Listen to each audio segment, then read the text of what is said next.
Just a minute, I'll blow this up.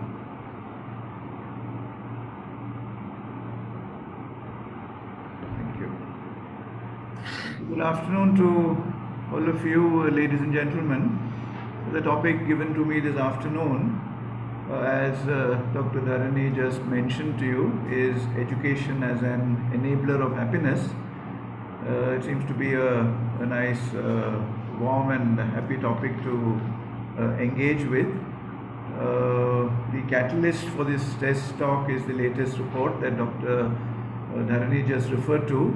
We recently saw in the newspapers that the 10th anniversary World Happiness Report 2022 was released, and then after going through the report very carefully, I've been following these reports fairly regularly, and after going through the latest report, I thought I would write an article on this, which was carried by Deccan Herald last month.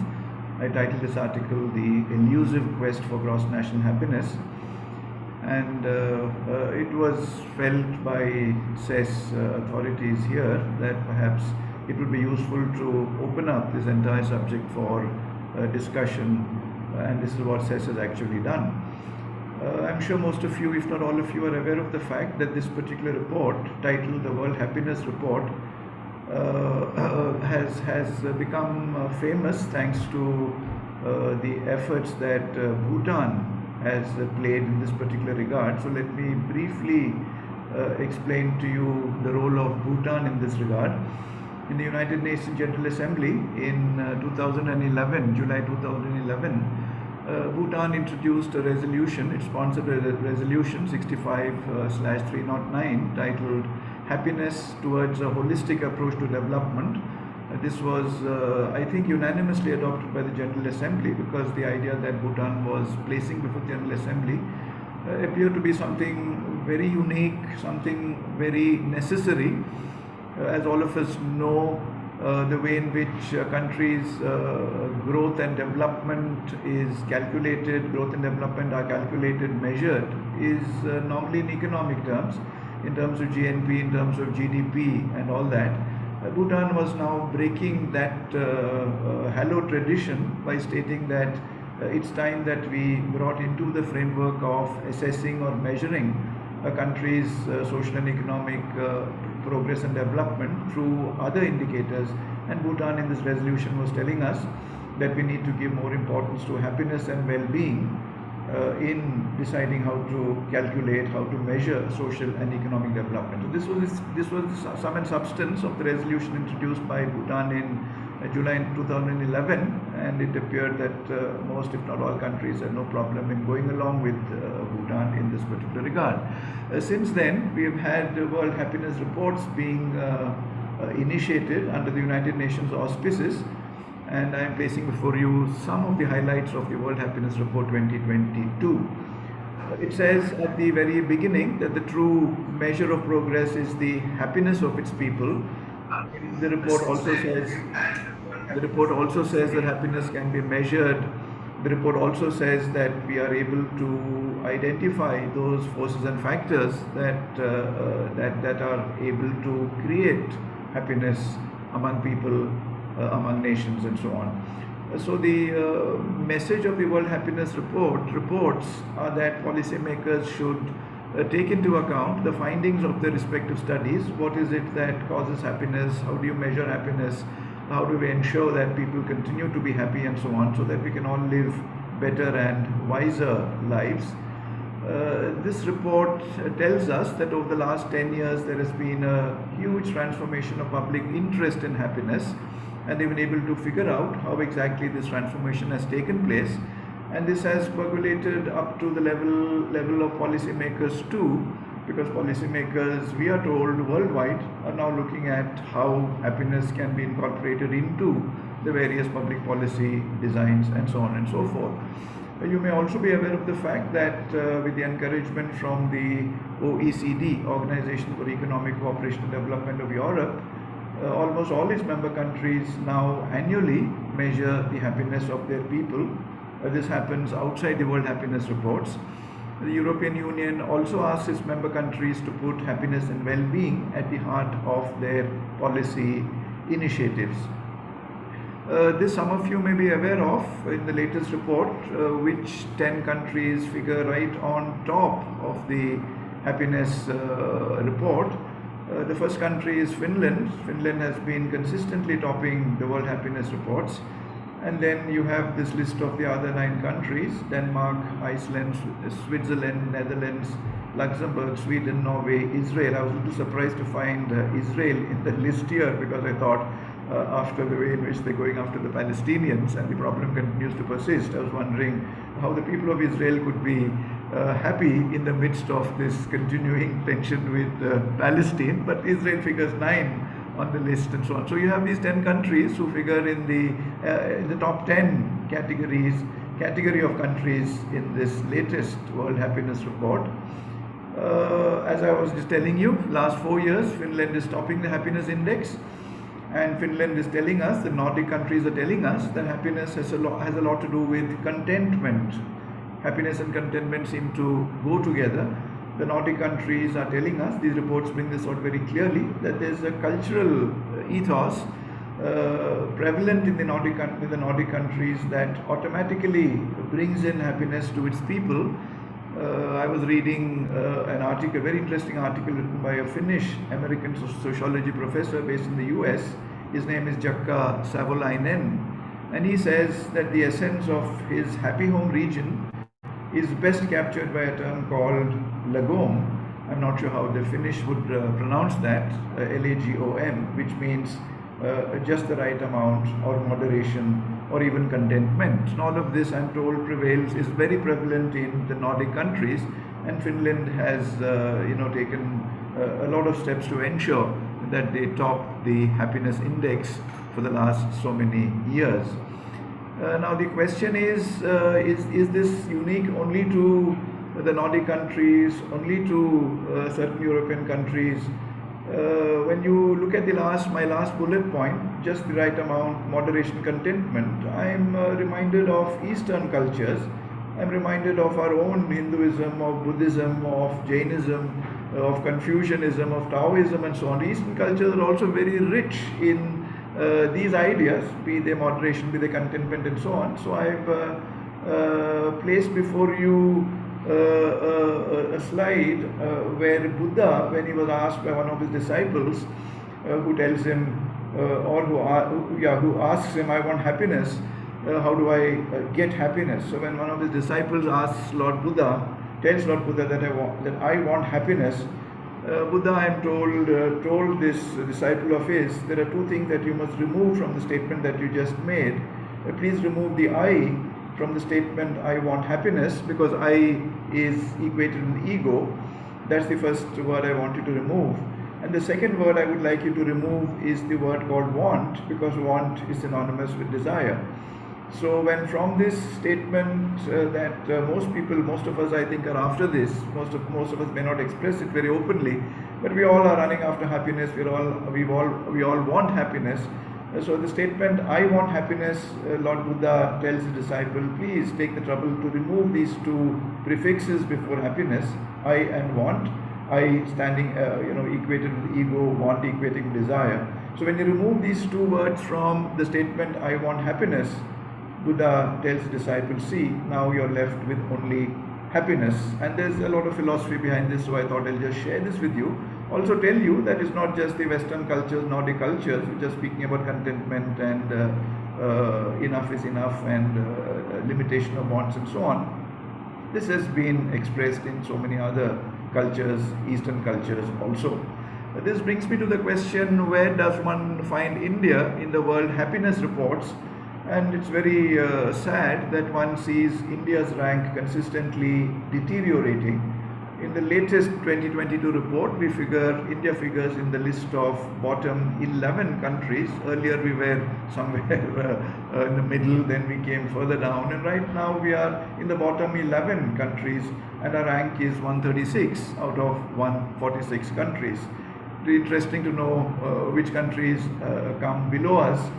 You have African countries, you have sub-Saharan countries, and so on. But it's also interesting to note that all our South Asian neighbors are above us in this World Happiness Report. So everyone around us seems to be happier than us, and this is a question that I also wish to find the answer to.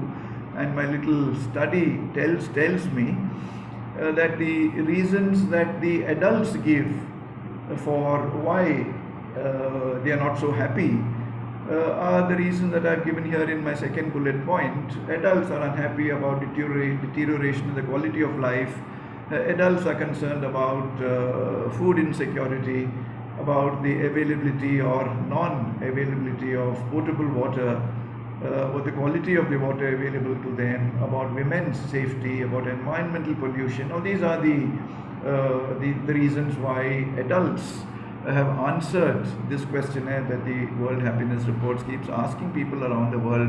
If you are not very happy, why? What are the reasons behind your unhappiness? And these reasons figure as the reasons given by adults behind the reasons for their unhappiness. Obviously, this has something to do with governance. It has a lot to do with governance. And my take at this particular point of time, we've heard the term good governance being bandied about ever since the World Bank and the IMF kept saying that developing countries need to improve upon their governance mechanisms, about their policies and so on. So they came up with this term called good governance, but this was a long time ago, and therefore I'm making a point here that we need to replace good governance with better governance. That's the need of the hour. If adults, if grown-ups are not very happy about the quality of life and so on. But then coming to education, which is the thrust of my discussion with you this afternoon, obviously youngsters have their own take on why they are so very unhappy. So if you were to ask school students, if you were to ask college and university students how happy they are with the education system itself, I don't think I need to get an answer from you in the audience, because I think youngsters right from primary school, middle school, high school, up to college level and university level, it appears to me, and I've served a good 38 years at the university level, and I've interacted with students across the board, not only at the university but in even colleges and schools and so on. It appears to me that our students are also not very happy with a lot of things. But rather than give you my take on why our young people in our country are not very happy with the system of education, let me now share with you a video, a YouTube video, which indicates the top 5 problems that the Indian education system faces. This is a YouTube video. You can access this too, but I request you to spend some time in listening to these 2 youngsters, Abhi and his friend, who have taken the trouble to put together this video. It takes a few minutes, but it's very interesting and also very illustrative of the question, of the problem that I just posed before you. Why? Education system से सिर्फ 2 चीजें missing है, education और system. नहीं, seriously. कल मैंने internet पर ये लाइन पढ़ी and I started thinking why do we complain about our education system? ऐसा क्या गलत है हमारे एजुकेशन सिस्टम में और इसे चेंज करने के लिए हम क्या कर सकते हैं? 2020 में भारत ने एक नई एजुकेशन पॉलिसी लाई, जिस बात पर 30 साल से सिर्फ डिस्कशन हो रहा था वो अभी एक्चुअली इम्प्लीमेंट होने जा रहा है। लेकिन कुछ चैलेंजेस चुटकी बजाते ही सॉल्व नहीं हो सकते। In the next few minutes हम 5 ऐसे प्रॉब्लम्स डिस्कस करने वाले हैं जिन्हें हमारे एजुकेशन सिस्टम को सॉल्व करने की जरूरत है। तो अगर आपने भी इन प्रॉब्लम्स को फेस किया है तो इस वीडियो को शेयर कीजिए, एक डिस्कशन शुरू कीजिए। भारत के लिए इंपॉर्टेंट टॉपिक्स पर एक आसान भाषा में वीडियो बनाना हमारा मिशन है। हमें सपोर्ट करने के लिए हमारे YouTube चैनल को सब्सक्राइब कीजिए और इस बेल आइकॉन को प्रेस कीजिए। Number 5। Yeah.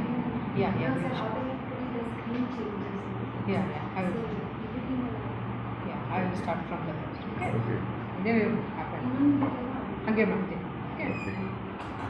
We could hear what they could hear. The video, the screen, the PPT was coming. Video was playing in the background. नहीं, seriously. कल मैंने इंटरनेट पर ये लाइन पढ़ी and I started thinking why do we complain about our education system? ऐसा क्या गलत है हमारे एजुकेशन सिस्टम में और इसे चेंज करने के लिए हम क्या कर सकते हैं? 2020 में भारत ने एक नई एजुकेशन पॉलिसी लाई, जिस बात पर 30 साल से सिर्फ डिस्कशन डिस्कशन हो रहा था वो अभी एक्चुअली इम्प्लीमेंट होने जा रहा है। लेकिन कुछ चैलेंजेस चुटकी बजाते ही सॉल्व नहीं हो सकते। In the next few minutes हम 5 ऐसे प्रॉब्लम्स डिस्कस करने वाले हैं जिन्हें हमारे एजुकेशन सिस्टम को सॉल्व करने की जरूरत है। तो अगर आपने भी इन प्रॉब्लम्स को फेस किया है तो इस वीडियो को शेयर कीजिए, एक डिस्कशन शुरू कीजिए। भारत के लिए इंपॉर्टेंट टॉपिक्स पर एक आसान भाषा में वीडियो बनाना हमारा मिशन है। हमें सपोर्ट करने के लिए हमारे YouTube चैनल को सब्सक्राइब कीजिए और इस बेल आइकॉन को प्रेस कीजिए। Number 5, rat race. दुनिया में हर 7 में से एक इंसान भारतीय। What if 130 crore people discover their best lives? India will be limitless। कहते हैं उस नीली छतरी वाले ने हर किसी को एक वजह से, एक पर्पस से बनाया, लेकिन हमारी एजुकेशन सिस्टम उस पर्पस की तलाश में हमारी मदद नहीं करती। इंस्टेड सब बच्चों को एक ही रैट रेस का हिस्सा बनाती। लेकिन ये रैट रेस क्या है? In simple words, rat race is that race where the winner gets nothing but the satisfaction that he is ahead of the losers. हमारी सारी थिंकिंग का फाउंडेशन ही जब कंपैरिजन से बनता है तब इमारत ज्यादा ऊंची बन ही नहीं सकती।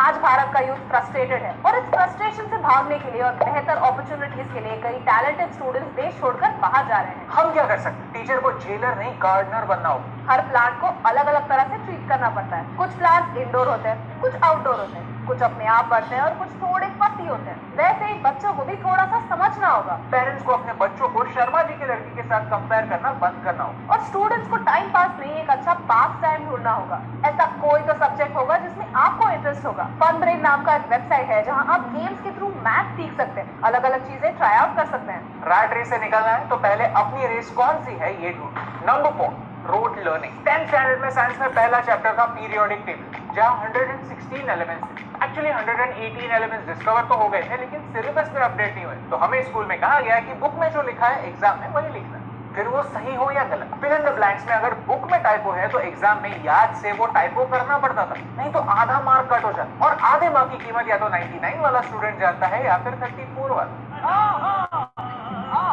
आपका नॉलेज क्या है ये जरूरी नहीं, जरूरी ये है कि आप एक पैरेट की तरह शब्दों को कितने अच्छे से रट सकते हो और इसका रिजल्ट हमारे सामने है।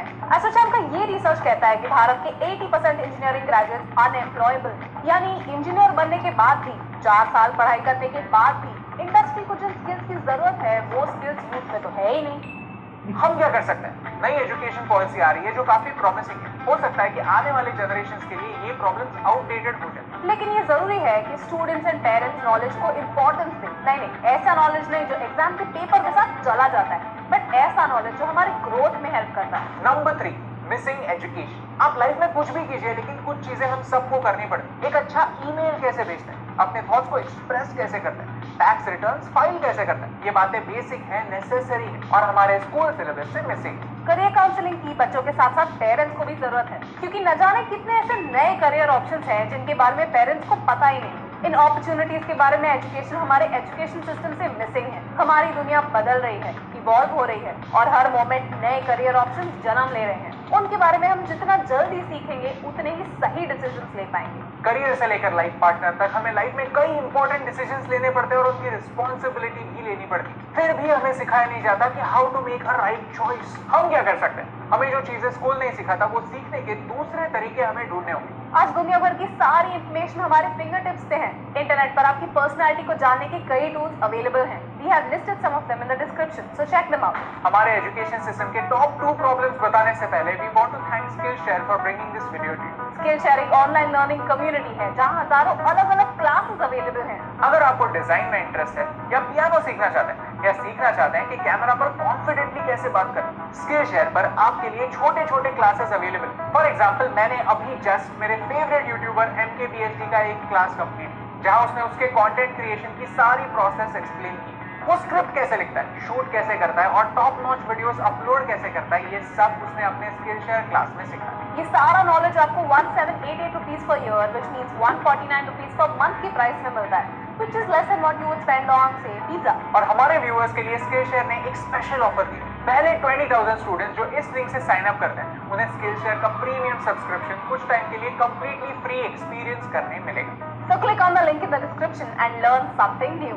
Number 2, learning from sports. किसी भी स्पोर्ट्स से सिर्फ फिजिकल फिटनेस नहीं, मेंटल फिटनेस भी आती है। चैलेंजेस को फेस करना हमें स्पोर्ट्स सिखा सकता है। प्रेशर कैसे हैंडल करना है ये हमें स्पोर्ट्स सिखा सकता है। सक्सेस के साथ साथ फेलियर से कैसे डील करना है ये हमें स्पोर्ट्स सिखा सकता है, और वो भी खेल खेल में। यूनिसेफ ने 100 से ज्यादा देशों में एक रिसर्च किया जहां 300 से ज्यादा sports for development activity activities के थ्रू बच्चों को एजुकेशन दिया गया। अफ्रीका के देशों में जहां बच्चों को पढ़ाई में इंटरेस्ट नहीं था, उन्हें फुटबॉल के थ्रू चीजें सिखाई गई। खेल खेल में फिजिक्स समझ आ गई, खेल खेल में बच्चा टीम वर्क सीख गया, खेल खेल में उस विलेन से क्राइम भी कम हो गया, बिकॉज स्टोरी में जो थ्रिल आता था वो थ्रिल बच्चों को कहीं और से मिल गया। हम क्या कर सकते हैं? टीचर्स को सब्जेक्ट एंटरटेनिंग बनाने होंगे। हम सब की लाइफ में कोई ना कोई एक टीचर ऐसे होता है जो स्कूल की बात भी याद रहता है। कुछ Some people say that women are meant to be the teacher. That's ridiculous. कुछ तो बात होती है उनके सिखाने के तरीके में, ज्यादा नहीं। सिर्फ 1% extra enthusiasm, 1% extra interest, 1% extra हंसी मजाक कोई सब्जेक्ट को मेडिसिन नहीं मिठाई बना सकता है। स्पोर्ट्स एजुकेशन सिर्फ कंपेटिटिवली नहीं, लेकिन एज अ प्रैक्टिस बच्चों को सिखाना हो। Puzzles, games, mental sports education में इनका भी हाथ होता है, जो एक नॉन स्पोर्ट्स टीचर भी अपने टीचिंग में अडॉप्ट कर सकता है। एज पेरेंट्स हमें बच्चों को प्ले टाइम अलाउ करना होगा। A playground can teach you so many things that a classroom can't even imagine. And now number one thing जो हमारे एजुकेशन सिस्टम से मिसिंग है वो ये है कि हमारे टीचर्स की respect. Global teacher status index says that India's teachers are among the least paid teachers in the world. हर साल भारत का पॉपुलेशन 2.8 करोड़ से बढ़ता है। आज भी 50% of our population is under the age of 25. We're a young country desperately looking for decent education. लेकिन फिर भी भारत में 8,000 सरकारी स्कूलों में टीचर्स ही नहीं है। जहां आइडियली एक क्लास में 28 बच्चे होने चाहिए, वहां कई स्कूलों में 100 से ज्यादा बच्चे हैं, क्योंकि सिखाने के लिए टीचर्स ही नहीं है। सर्व शिक्षा अभियान कहता है कि 3.74 lakh teachers post are lying vacant. हम ये सुनते हैं कि India has to invest in education, लेकिन इस इन्वेस्टमेंट का मतलब सिर्फ इंफ्रास्ट्रक्चर नहीं होता। क्वालिटी टीचर्स हायर करना और उन्हें एक रिस्पेक्टेबल सैलरी देना भी इंपॉर्टेंट, ताकि एक ऐसी सिस्टम बने जो उन्हें रिटेन कर पाए। और नंबर्स को छोड़िए, पिछले साल की बात है, ऑनलाइन क्लासेस के वक्त जब टीचर्स एक नई टेक्नोलॉजी सीखने की कोशिश कर रहे थे, तब हमने उन्हें कैसे ट्रीट किया? This is a vicious cycle. हमारा system including governments, students and parents teachers की रिस्पेक्ट नहीं करते। तो अच्छे टीचर्स महंगे प्राइवेट स्कूलों में पढ़ाते हैं, प्राइवेट स्कूलों की फीस बढ़ता है जो आम आदमी के बजट के बाहर होता है। फिर एक आम आदमी एक एवरेज स्कूल के लिए सेटल करता है and the cycle continues. Private और पब्लिक एजुकेशन की गैप दिन ब दिन बढ़ती जा रही है। अगर हमने आज कुछ नहीं किया तो क्वालिटी एजुकेशन हमारी पॉपुलेशन के पहुंच से बहुत दूर होगा। अगर हमें हमारे सारे पॉपुलेशन के हिडन टैलेंट्स को यूटिलाइज करना है तो पब्लिक और प्राइवेट एजुकेशन की गैप को कम करना होगा। तो अगर आपको इस वीडियो से वैल्यू मिली, कुछ नया सीखने मिला, तो इस वीडियो को शेयर कीजिए और हमें बताइए कि आपको क्या लगता है हमारे education.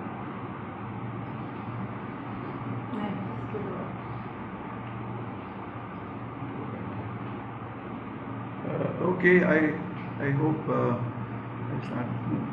Its name's yeah, I'm visible, right? Yes. Okay, that was a fairly long, lengthy video, but then I thought it would be useful to find out what is wrong with our system of education, since we are doing so badly in the World Happiness Index. And this video, I think, took some time but told us what the top 5 problems ailing the Indian education system are. Let me move on to the NEP. There is reference to NEP 2020 in this particular video.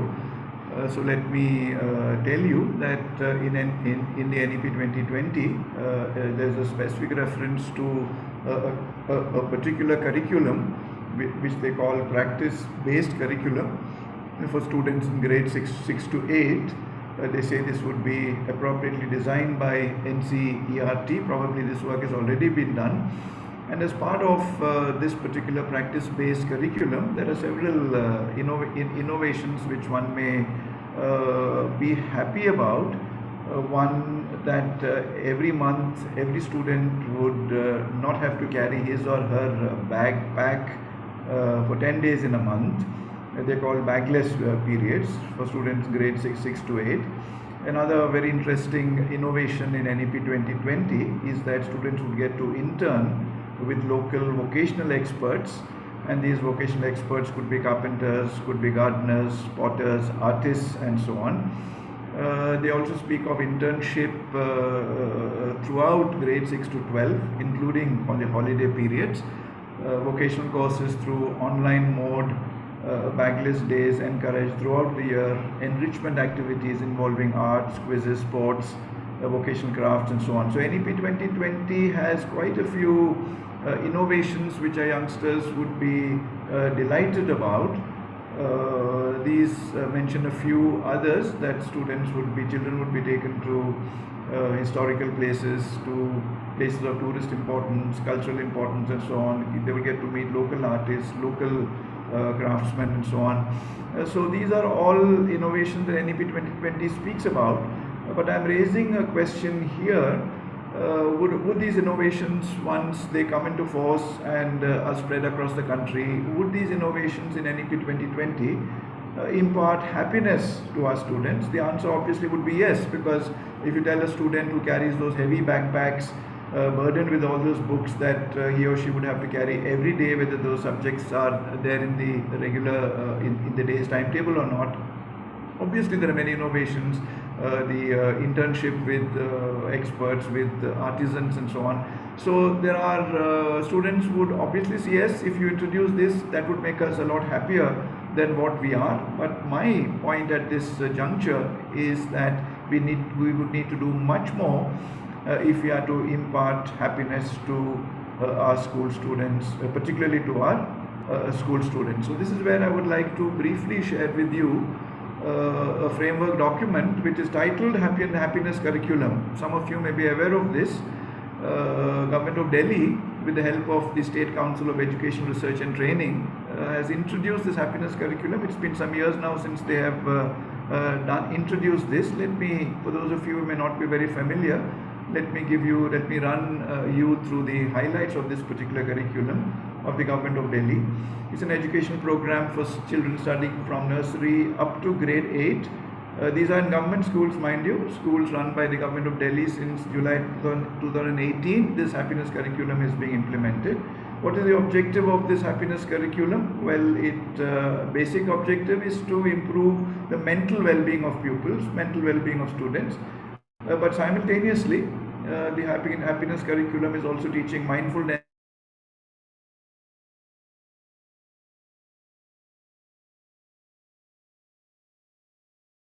building. These, I think, are important concepts that we need, that have been brought into the happiness curriculum in government schools. More than 100 government schools in Delhi, I believe, are currently students are currently benefiting from this new curriculum called the happiness curriculum. So contrast this with what government schools across the country have not been able to do. Its purpose is much larger, to build emotional awareness. Look at the lot of psychological terms and concepts that come into the curriculum. How does one take decisions with emotional awareness? How do we equip our students with the necessary skills and the environment to be clear about the purpose, to explore a nuanced idea of happiness? Now, all of this is obviously a very innovative step, a reformative step in school education in India. And let me flag this point once again. This is being introduced in government schools, and as the video which you just saw pointed out, there's a huge gulf, and the divide seems to be widening between the private education institutions, the private schools, and the government schools. So this is something that we need to appreciate. The State Council of Education and Training, Delhi, helped the Government of Delhi to come up with this happiness curriculum. There's a philosopher here who I came to be familiar with, called Agrahar Nagaraj Sarman. He's from Karnataka. He's no longer with us, of course, but he came up with a unique triad called the happiness triad. I'll go into that in the next slide. But Agrahar Nagaraj Sarman tells us that his curriculum, his happiness curriculum, is based on the philosophies of thinkers in education. His three important Indian philosophers and thinkers, Mahatma Gandhi, Rabindranath Tagore, and Jiddu Krishnamurti, have influenced this Karnataka philosopher Agrahar Nagaraj Sarman in coming up with his happiness curriculum, in coming up more specifically with what is described as his happiness triad. What is his happiness triad all about? He says there are three components of happiness. There is something called momentary happiness. There's something a little beyond that called long-term happiness. But then the ultimate is sustainable happiness. By distinguishing happiness into these three categories or components, what Agrahar Nagaraj Sarman is telling us is that most of us seem to be happy with momentary happiness without realizing that is not going to be with us for too long. And once that happens, then we try to look for long-term happiness. Even that, if it's not based on sustainable foundations, can be very elusive, or can escape our grasp, or can be with us for very brief periods of time. What we should actually be looking at, according to this philosopher, is sustainable happiness, and this is what we also need to inculcate in our young people. All of this you find in this happiness curriculum, which has been introduced by the government of Delhi. Nagaraj has also spoken about in his philosophy of happiness the concept of coexistential thought, translated into Madhyasth Darshan. If you were to Google Madhyasth Darshan, you'll be able to get information about what Nagaraj actually means by the concept of coexistential thought. To simplify it, Madhyasth Darshan is all about simplicity, generosity, kindness and benevolence. Four important values that one should be very conscious of while we are engaged in the pursuit of happiness.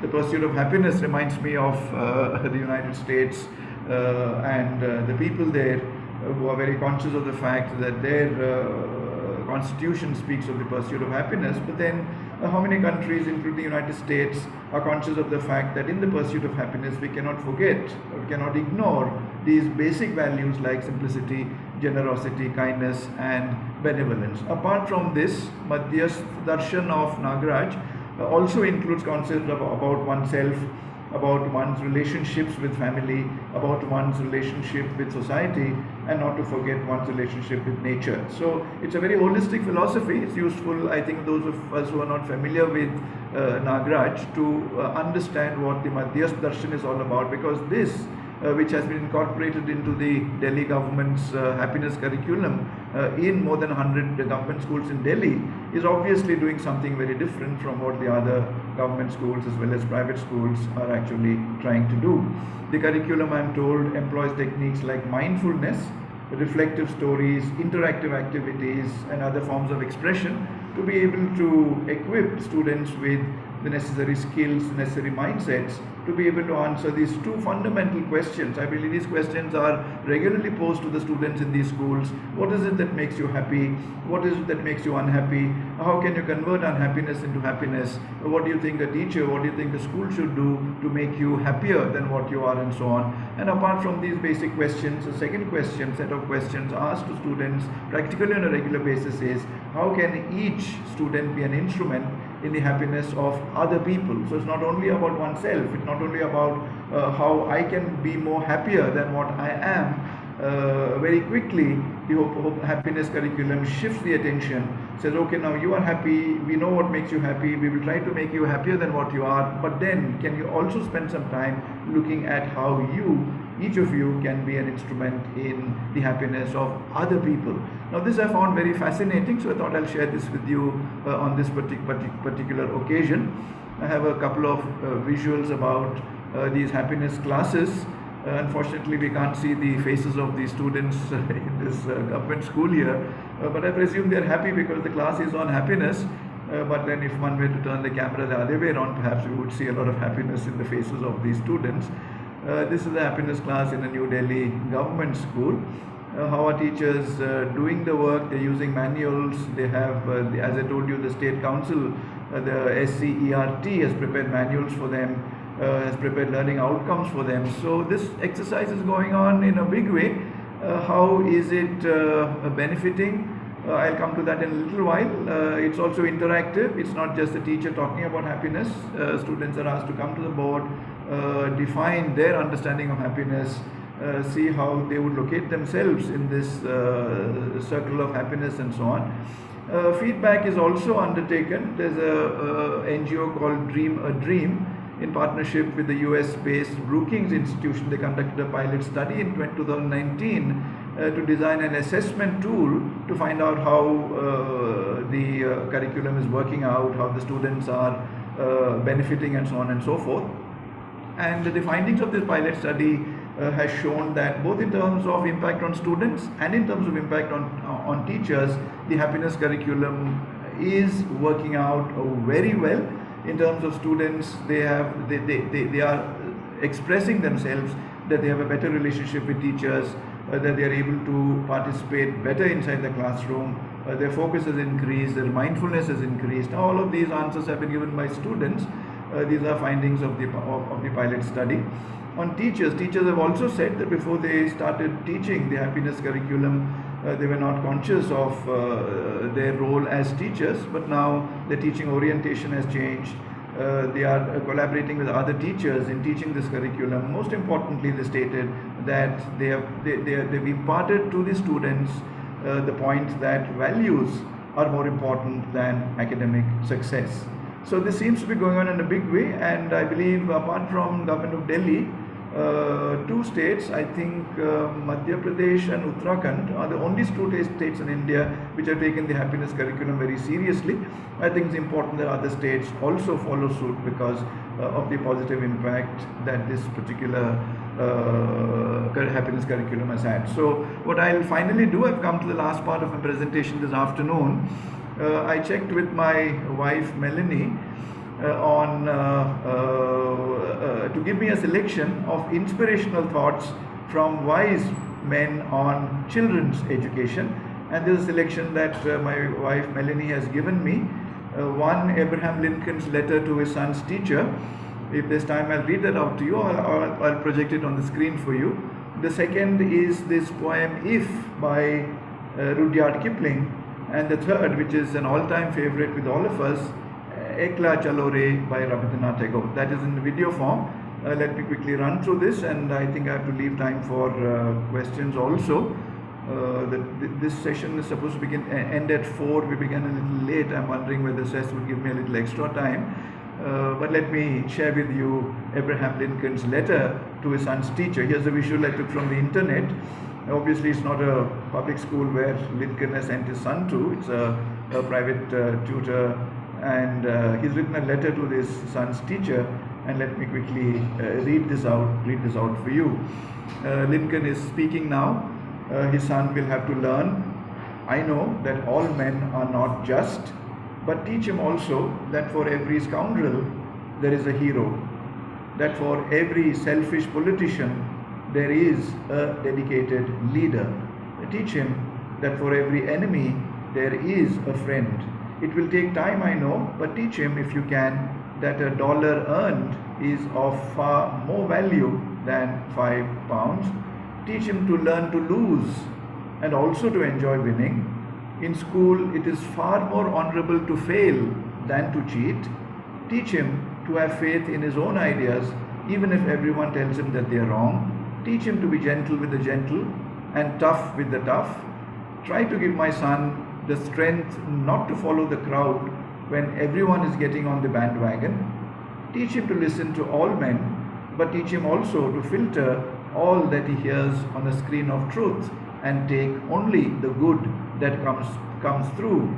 Teach him, if you can, how to laugh when he is sad. Teach him that there is no shame in tears. Teach him to scoff at cynics and to beware of too much sweetness.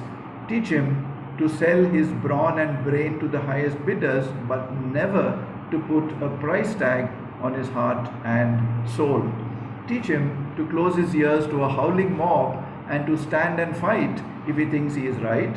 Teach him gently, but don't cuddle him, because only the test of fire makes fine steel. Let him have the courage to be impatient. Let him have the patience to be brave.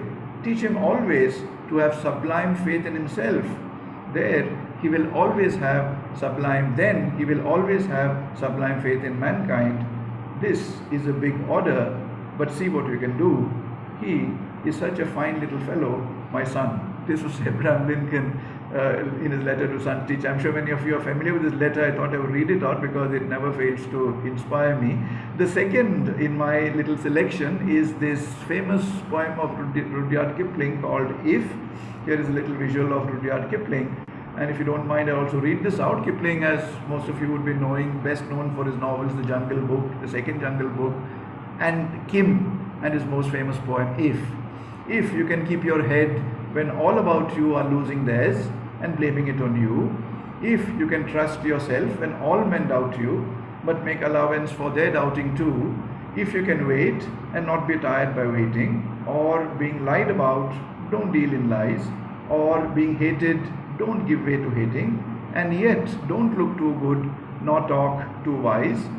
If you can dream and not make dreams your master, if you can think and not make thoughts your aim, if you can meet with triumph and disaster and treat those two imposters just the same. I'm not sure how many of you listening to me would recognize these two lines. If you can meet with triumph and disaster and treat those two imposters just the same. Gates of Wimbledon. But I'm not sure whether the arch at the gates of Wimbledon, but I'm not very sure whether the players go through this, because if the players, this is my own personal view, that the players were to see this each time they go into the Wimbledon courts and take this seriously, I don't think those big tennis players who behave so badly on the courts, I'm convinced that this is seen more by the people who go in to watch them and not by the players themselves. We can come to this later if you have any questions.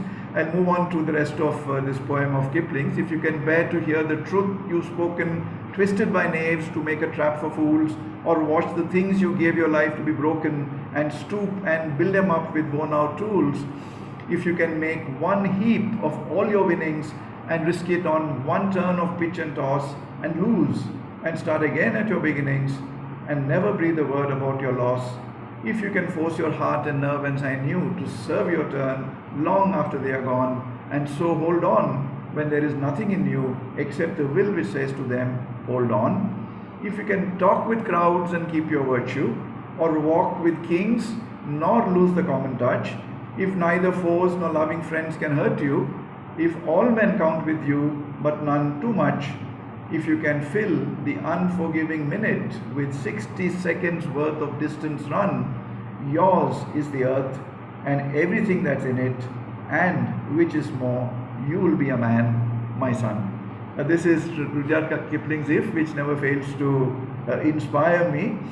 And I finally come to my last slide. It's a video, Rabindranath Tagore's Ekla Chalo Re. Ekla Chalo Re. It has an English translation. Those of you who don't know Bengali would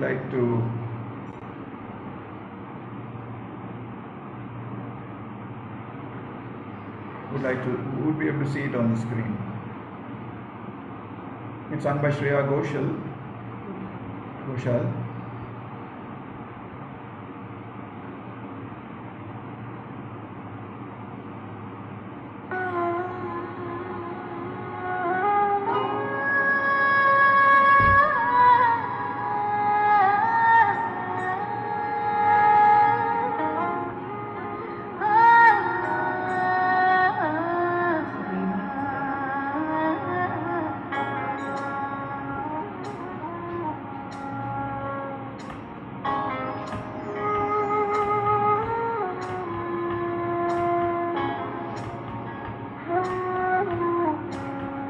যদি তোর ডাক শুনি কেউ না আসে তবে একলা চলো রে যদি তোর ডাক শুনি কেউ না আসে তবে একলা চলো রে একলা চলো একলা চলো একলা চলো একলা চলো রে যদি তোর ডাক শুনি কেউ না আসে তবে একলা চলো রে যদি তোর ডাক শুনি কেউ না আসে তবে একলা চলো রে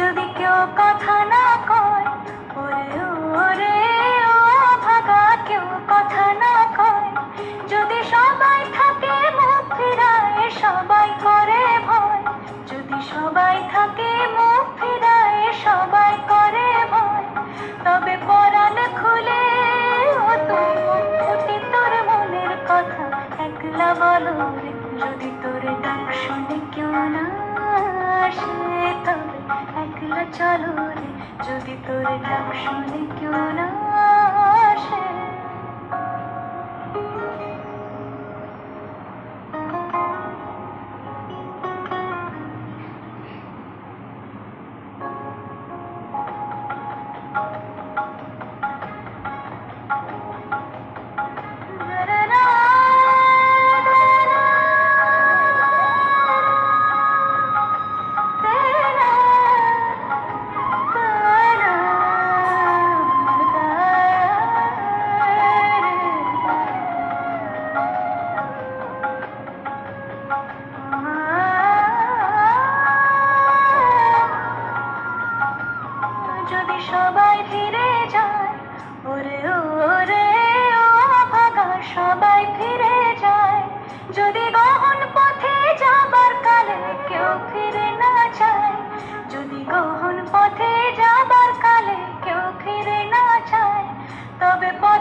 যদি তোর ডাক শুনি কেউ না আসে তবে একলা চলো রে যদি তোর ডাক শুনি কেউ না আসে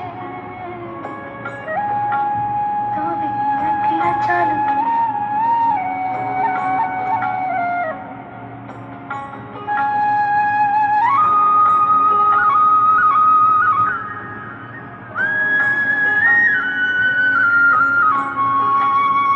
যদি আলো না ধরে ওরে ওরে ও ভাগা আলো না ধরে যদি ঝড় বাদলে আধার রাতে দুয়ার দেয় ঘরে যদি ঝড় বাদলে আধার রাতে দুয়ার দেয় ঘরে তবে বজ্র নলে আপন বুকের পাঁজর জ্বালিয়ে নিয়ে একলা চলো রে যদি তোর ডাক শুনি কেউ না আসে তবে একলা চলো রে যদি তোর ডাক শুনি কেউ না আসে তবে একলা চলো রে একলা চলো একলা চলো একলা চলো একলা চলো রে একলা চলো একলা চলো একলা চলো একলা চলো রে যদি তোর ডাক শুনি কেউ না আসে তবে একলা চলো রে যদি তোর ডাক শুনি কেউ না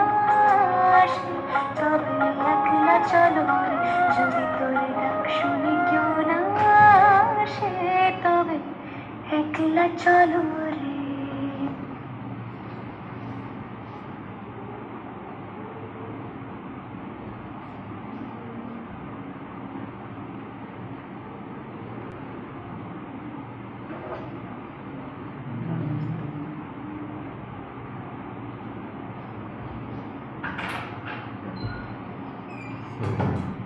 I hope you enjoyed that selection, and particularly the last video of Tagore's Ekla Chalo Re is an all-time favorite. Thank you very much. I think I've really stretched the patience of the audience. I'm through now. There would be questions, and I think Sindhuja said that questions from the chat box would be shared and so on and so forth. So over to you, Sindhuja. Thank you once again for giving me this opportunity. Sorry, Dharani. Sir, that's fine, not an issue, Dharani, I'm sir. really very sorry. Yeah, that's okay, sir, not an issue. Over to you. We have some questions. Yeah. So let us. Sindhuja ma'am, can you please stop presenting the PPT? Yeah.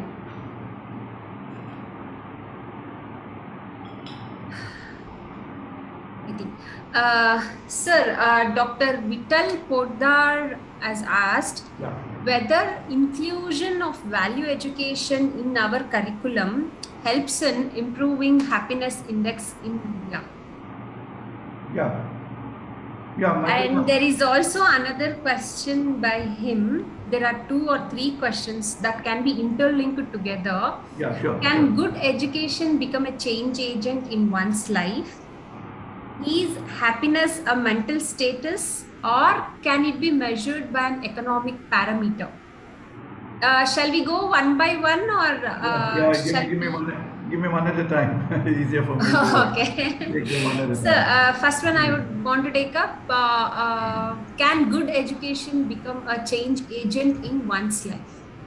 Yeah, definitely yes. I mean, there's no two things about that. It's very important that we impart the right kind of education, and as somebody pointed out, value-based education, if it's part of the curriculum, definitely it would bring about positive changes in the mindsets of our students and in the entire ecosystem itself. Okay. So the another question was, is happiness a mental status, or can it be measured by an economic parameter? Okay. Now, the answer to this question is to be found in those World Happiness reports, the annual reports, as I pointed out at the very beginning, and the 10th 2022 report to the 10th one. Now, the latest report is telling us that there is a new science of happiness on which a lot of research is being carried out. Psychologists are playing a very important role in putting together the nuts and bolts of the science of happiness. So they're telling us that initially it was a mental state, Psychology plays a very important role in determining our state of happiness. To the question, can it be measured? There are a series of indicators that this happiness report is pointing out to and telling us that it can indeed be measured. I believe that some 30 to 40% of the indicators are basically called biomarkers. We inherit, I am told, 30 to 40% of what are called happiness genes.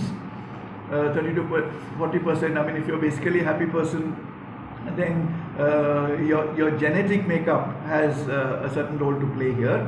But that's 30 to 40%. 60 to 70%, I believe, are based on environmental forces and factors. This is where schools come in. This is where the kind of education that is being imparted in schools come in. This is where the happiness curriculum comes in. And all of these can be imparted. They can be measured based on feedback forms. They may not be very objective, but nonetheless the science of happiness is telling us that they can also be measured, and the way in which the World Happiness Report identifies, ranks countries, these are the top 10 countries, these are the bottom 10 countries and so on. Now all of this is based upon the fact that they are able to measure, with the inverted commas of course, the levels of happiness among people across the world. So it is possible. Okay. Sir, I think this also answered Shashikant Kurodi's question. His question was, is happiness dependent on things other than ourselves? And if so, which are those things and how can one be happy always? Would you like to throw some light on this, sir? Yeah, I think I briefly delved upon this particular point. In the happiness Yes, curriculum which is being taught in schools in Delhi, government schools in Delhi, the first question that is asked from the students is in terms of what is it that makes you happy. Okay, and the students would say that this is what makes me happy, this is what makes me unhappy. So based upon this kind of a feedback, which is initially individualistic in nature, based upon individual students, they are met individually, they are met collectively, but the question posed to them is, what is it that makes you happy or unhappy? Okay, but quickly the survey moves on to a second set of questions, where the second question is, how can I make others happy? What is it that I can do which can impart happiness to other people? Okay, so it's not only about discovering oneself that is at the root of this happiness curriculum. It's also about how when I am happy or even otherwise, what can I do to ensure that the others around me are not unhappy because I am unhappy, or when I am happy, how can I ensure that I am able to make others around me as happy as I am equally happy, or as happy as I am. So it's both, it's multidimensional. Sir, there is a question by Dr. S. Kavita. How do we bring in happiness curriculum in higher educational institutions? Is any higher educational institution in India has implemented it? I am not aware. Who is this person who asked? Which Mansi is it? No, sir, Dr. S. Kavita. Dr. Kavita. I am not very sure, Kavita, whether this is being tried at the higher education level, because my own take, and I've taught for 38 years in a university, and I still teach here and there in higher education institutions. My own take is that we have made the higher education curriculum so very heavy, so very complex, so very demanding, that there is very little time to include anything else into the formal curriculum that we seem to have devised for a student. We brought in, when I studied at the university, it was the annual scheme, and we had so much of fun, we had so much of leisure, so much of time to enjoy what was being taught to us. That was the annual scheme, exams just once a year. Okay, we quickly moved. By the time I was midway into my career as a teacher, we moved into the semester scheme. And the semester scheme meant you had 2 exams in a year. It brought in many more papers. It made it a lot more complicated, and we could make out that the fun, the happiness was being kept out of, was being put out of the system when the semester system came into force. By the time I retired, we had to go in for the CBSE syllabus, the CBSE system, and that made it even heavier. So, Dr. Kavita, I don't think at the higher education level there is even space for introducing this curriculum. my suggestion would be that if we can de-emphasize some of those formal things that we are teaching, and I hope the NEP 2020 has can play a role here. De-emphasize those formal aspects, reduce the credits, or even if credits have to be X number of credits, give credits for these for happiness and value-based education curriculum and so on, but make it also compulsory for those students who have not undergone happiness curriculum at the school level or at the UG level or PUC level. I think it's important at various levels we change it. Of course, the majority of the students would be increasing.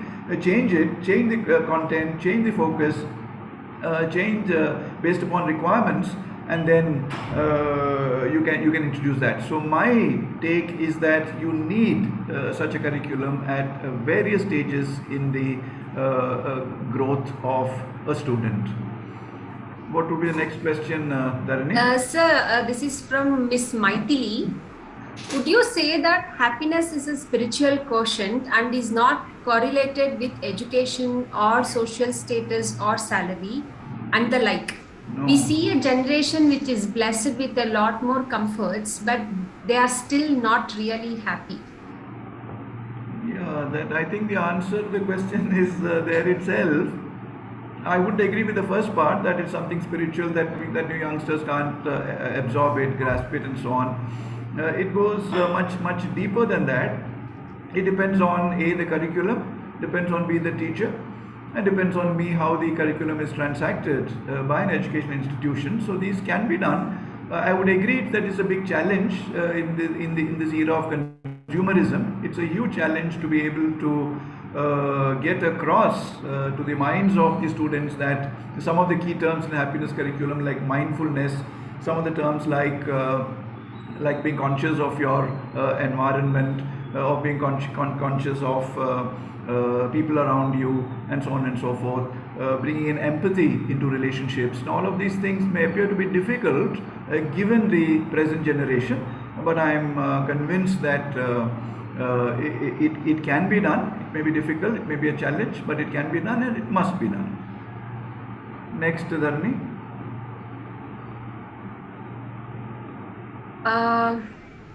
There is a question by Salma Begum. Okay. Modern education for a long time has not been for happiness. Will it not take time and effort to get there? I wouldn't be as pessimistic as the questioner here. All it needs is a quick decision that there's something missing in the psychological, emotional quotient of our students, and we need, and it is this understanding of psychological factors which happiness index is talking about. Once we quickly realize that something is missing, the students are being subject to a very rigorous schedule. At the end of the day, they're just running from one class to another, they're running from one assignment to another. There's no really time to sit and stare to change. Then I think decisions can be taken as to how to impart the happiness curriculum. It's not very difficult. Get the teachers to be able to absorb what one is talking about, and one can quickly get into action. I think the government of Delhi has shown in the schools, and the feedback also that I pointed out to you is shown that students are appreciating the work that is being done every day. 45 minutes in these schools is devoted to imparting what is called happiness curriculum. Every day 45 minutes. Now that kind of a thing I think should be done, because we get students to to break away from the monotony of everyday periods, classes, lectures, and all that kind of a thing. So here something else is happening. It's interactive. It is based upon looking at the psychological makeup of students. You're asking deep questions. You're asking them, are you happy? Are you unhappy? What makes you happy? And so on. I'm sure students at whatever level would be able to appreciate all the work that the happiness curriculum talks about, at whatever level they are studying. So one last question we will take up, that is Okay, from then. Dr. Shamprasad T.S. Okay. What is happiness? What is the dimension to look at it? For example, there is a rich cultural background, and on the other hand, textbooks and education from West. Happiness is an evolving subject. How to look at it in the present and in the future? Okay, that's a deep last question. I would advise her to look at these happiness reports. There's a lot of material which is now emerging on how one can really, do quote unquote do happiness, impart happiness, and so on. As I was, telling the earlier questioner, it's not very difficult to discover what happiness is, what makes us happy.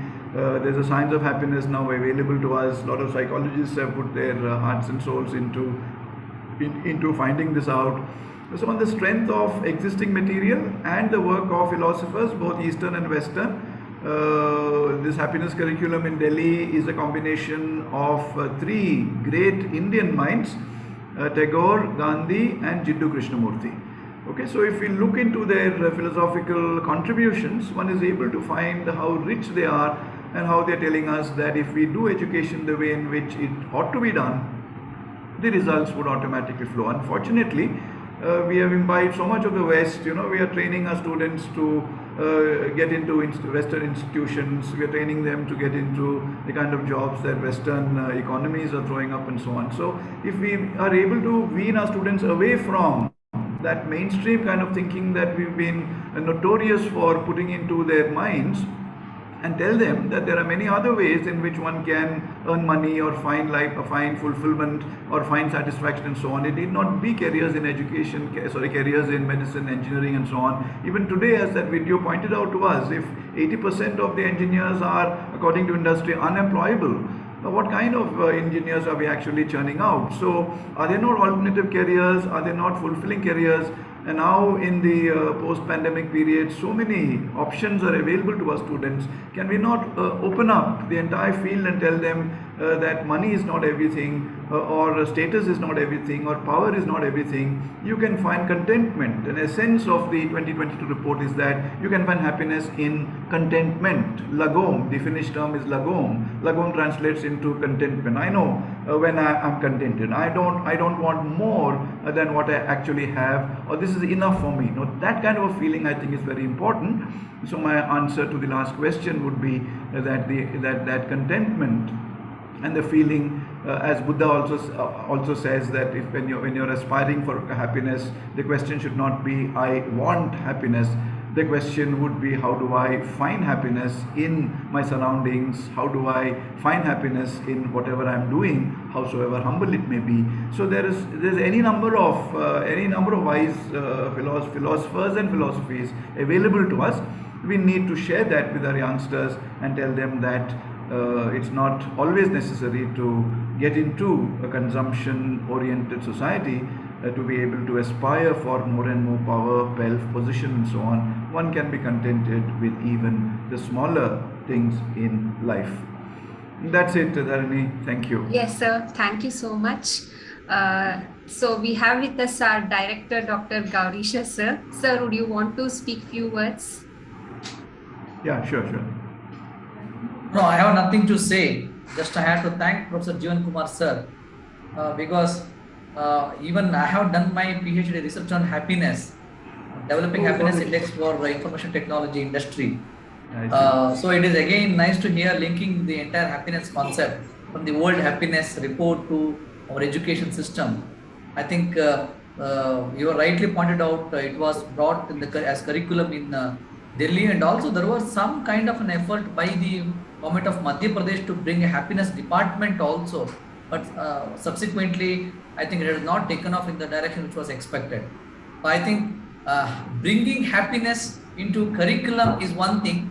Bringing happiness in teaching learning, if every faculty can bring that dimension into their teaching learning process, I think all students, whether school education or higher education, will be happy to learn and move ahead in their life. So that's what I expect to happen in the days to come. So thank you, Professor, for a wonderful session on the happiness linking to education. Thank you, Gaurish. I didn't know you'd done your PhD on this. You should have been given the CES talk today, not me. Anyway, thank you, Gaurish. Thank you. Thank you, Gaurisha, sir. So we are at the end of the session. So now I request Dr. Sindhuja to give away vote of thanks.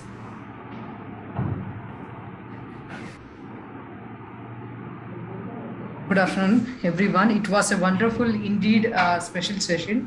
For me as a researcher, I was like surprised to know about that India is in the bottom 11 of the South Asian countries.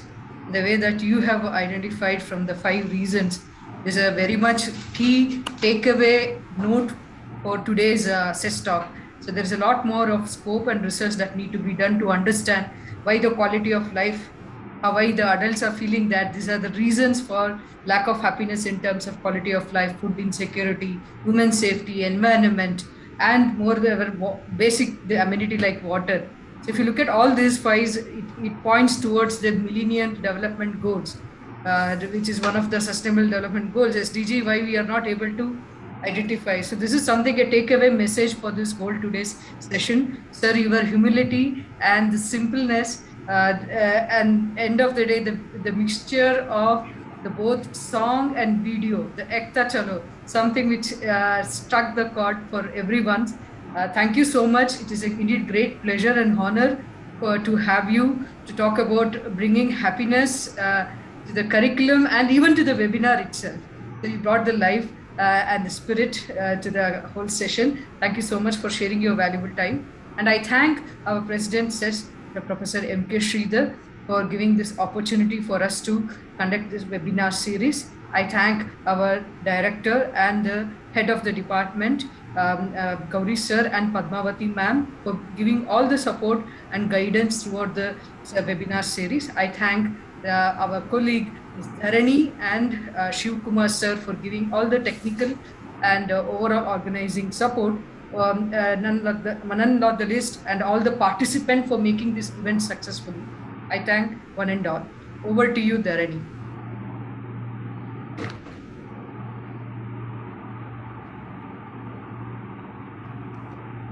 Thank you, Sindhuja ma'am. So we are at the end of the session. Thank you very much, sir, once again. My pleasure. Thank you, Gaurish. Thank you, Gaurish.